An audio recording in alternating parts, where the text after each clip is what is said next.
اهلا بيكم في الفيديو الثاني من سلسلة تعلم البانداز والاخطاء اللي دايما بنقع فيها عشان نقدر نوبتمايز الكود بتاعنا.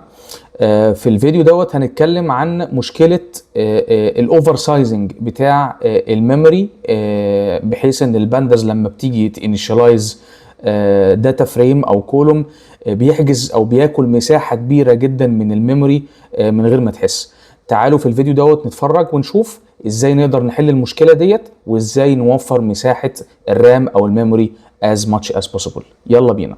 الطريقة الثالثة او المشكلة الثالثة اللي بتواجهنا الا وهي يبقى لو بتدمج فايلات كتيرة CSV فايلز يوميا، فتعتبر الميثود ديت او الطريقة ديت مناسبة جدا ليك. تمام. لو بتجيب داتا من APIs على اشكال، او بتجيب الداتا من APIs على اجزاء معينة او متجزأة، فده يعتبر مثال يطبق فيه النظرية ديت او التايمنج دوت. لو عندك بايب لاين معين او شغال مثلا على اير فلو او كافكا او بتجمع داتا من اجزاء مختلفة، فده برضو بيبقى مناسب معاك في الطريقة ديت او في المشكلة ديت. فالاسلوب الصح او طريقة كتابة السطر صح بيخفف البروسيسنج تايم وبيقلل السايز بتاعنا اللي احنا ممكن ان احنا نستعمله في الرام او في الميموري بتاعتنا، وبيخلي الكود بتاعك بيشتغل بشكل اسرع وبشكل مظبوط.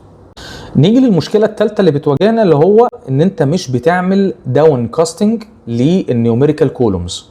يعني انا عندي دلوقتي كولومز موجودة، الكولومز ديت عبارة عن شوية ارقام، ما بعرفش الارقام الرينجز بتاعها، ما بحللش الارقام اللي عندي حجمها الرينجز بتاعها من كام لكام، وعلى اساسها اعمل لها كاستنج بالحجم المظبوط او الميموري سايز المظبوط بتاعنا.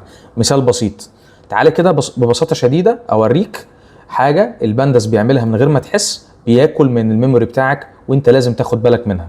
اللي هي ايه؟ اول حاجه انا هعمل الداتا فريم بتاعي، ده الداتا فريم بالمنظر ده اهو. تمام. الداتا فريم ده اللينس بتاعه عباره عن 100,000 ريكورد. اوكي تمام. عندنا 2 كولومز A و B ببساطه شديده. اوكي، تعالى كده بالسطر الجميل ده هنعمل ايه؟ ده السطر اهو.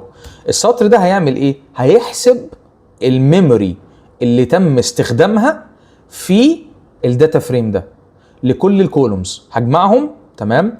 وايه وهخليهم بالايه؟ بالميجا بايتس، فعشان كده ايه ضربتها بالايه في 1024. اوكي طيب، ده اول سطر. تمام.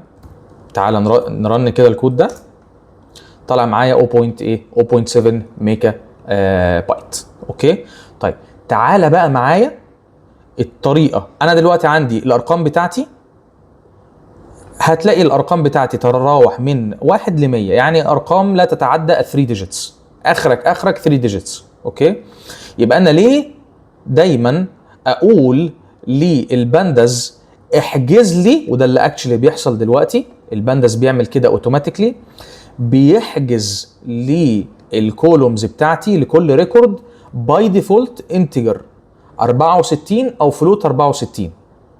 اوكي، وده بيحجز مساحه كبيره جدا جوه الميموري بتاعك ومش محتاجه، لان انت عندك الرينجز بتاعت الارقام بتاعتك من 1 ل 100.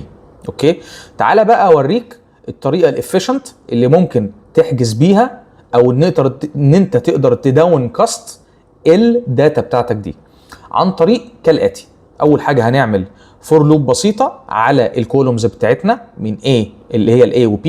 اوكي، وهنقول الداتا فريم اوف الكولوم الفلاني بتاعي، هقول له داتا فريم او بي دي دوت تو نيوميريك لانتجر.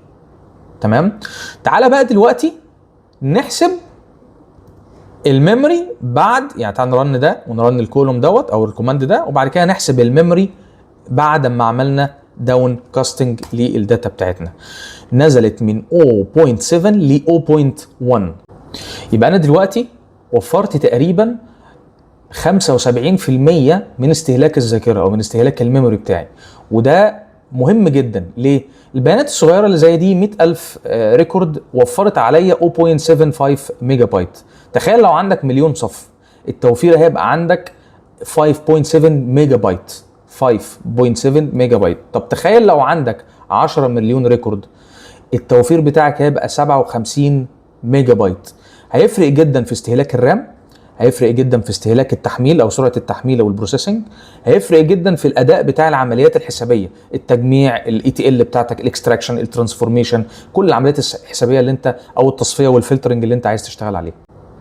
الخلاصه مجرد خطوه بسيطه زي تصغير نوع البيانات الداون كاستنج خلت استخدام الذاكره اخف بتلت تقريبا، وده في الشغل في الداتا انجينيرنج او في تحليل البيانات، خاصة لما تيجي تشتغل في بيئة إنتاج أو كلاود سيرفيسز على بيج داتا أو داتا كبيرة جدا. ده كده الجزء الأول من الأخطاء الشائعة في البانداز وفي البايثون واحنا بنكتب البايثون. أشوفكم على خير إن شاء الله، وانتظروني في الفيديو اللي جاي في أخطاء تانية جديدة ممكن كلنا نقع فيها عشان نقدر نوفر الوقت ونوفر المساحة ونوبتمايز الكود بتاعنا as much as possible. أشوفكم على خير.